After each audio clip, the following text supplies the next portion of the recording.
Back with that Bogner Metropolis and this Harlot by Kingsley, the Harlot Tube Overdrive by Kingsley. This pedal came in and the owner said I needed to replace the right foot switch, the main foot switch. And I'm not sure that I do. I think some of the occasional popping I'm getting is because of the way the circuit is wired rather than a defective foot switch. So I'm looking at that. I'm going to trace out what they're doing and see if there's an improved way to do it. I think it's just building up some DC on the switch. I don't often work on other people's pedals because at the hourly rate that I charge for amps, it's rarely cost effective for pedals. But sometimes you find these things on your bench and you're like, oh, I'll take a look at it. And at least maybe we'll get an instructional video out of it about how to approach pedals and stuff. But anyway, let's get a sense of how everything's sounding together. And I'm running through this Metropolis. Yesterday, I had a pair of Chinese L84s in that are kind of an old pair that I keep around. They're good, but they're microphonic. So when I'm testing an amp on a bench, it's fine. In a combo, they don't work. I took those out. I put in another test pair. Those had crackle, so those are in the bin. And it's got a third test pair, some old electro-harmonics that had gotten too hot in a different amp. They're still working, but they've had a hard life. And there's a little bit of a hum as a result. They're not perfectly balanced. But that's not a huge thing. Let me remember to put the mic on the speaker real quick. Okay, so clean sound of the amp.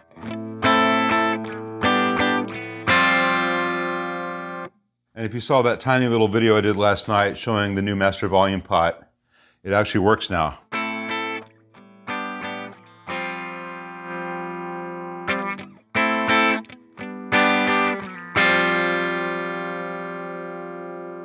And then there's a range here where not much happens. That's just a trade-off with the cross line. That means that when it's here, it's really out of circuit, and it's only below 1 o'clock that really does much.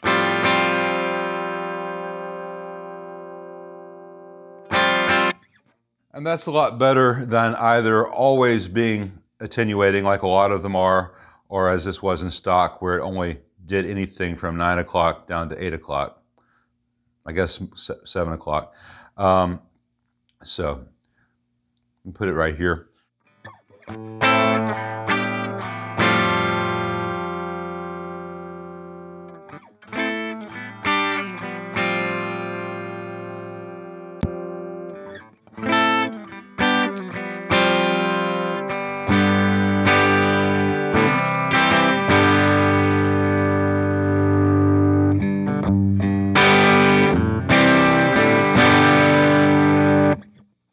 You're going to notice this little Metropolis logo getting brighter and dimmer as I play. They've got a lamp wired up to a voltage regulator, which is working as some kind of limiter in the output.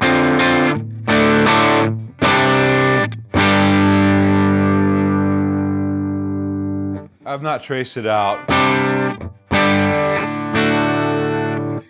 I think it's kind of gimmicky, but it does. You can hear it kind of grab onto some transients. Here's with the overdrive pedal.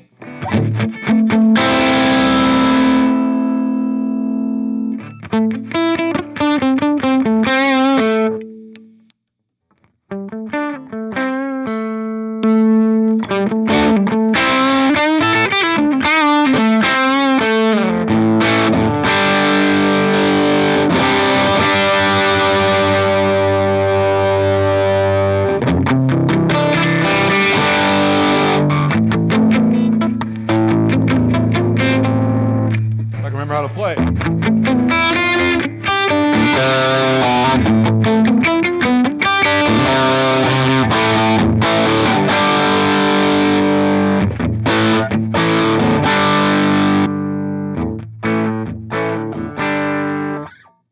Pretty good sounding pedal, and it's a really good sounding combination. This pedal and this amp like each other.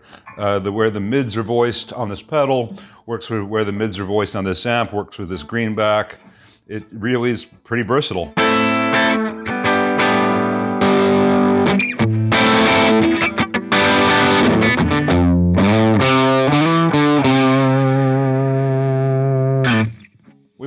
that song. Only Jack Black's allowed to do that song. But you know, I'm pretty impressed. And this extra gain stage, there's a little chicken head on the back that adjusts that, so you can go from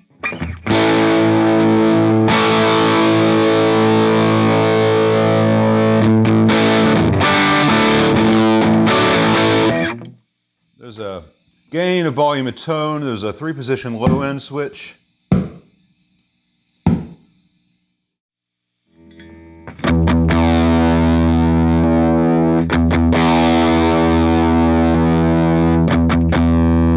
And there's a 3-position mode switch, which is more subtle. It affects the highs as far as I can tell.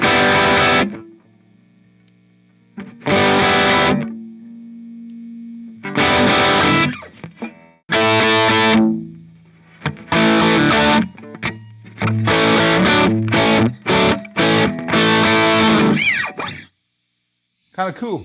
Kind of cool.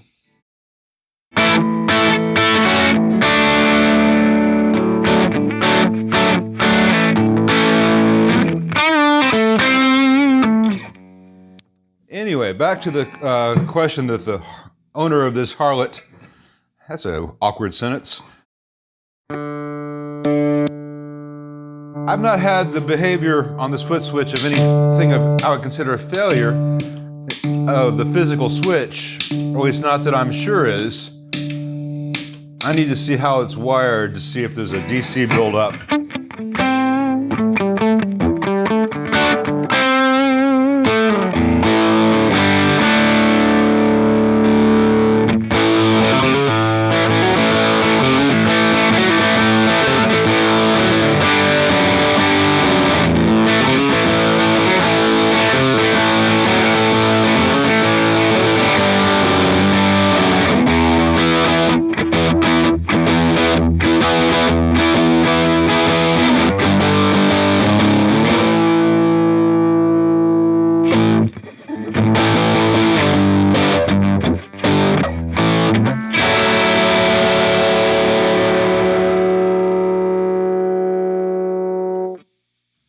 All right, so I got to go do some boring voltage measurements and stuff. There's the fun bit.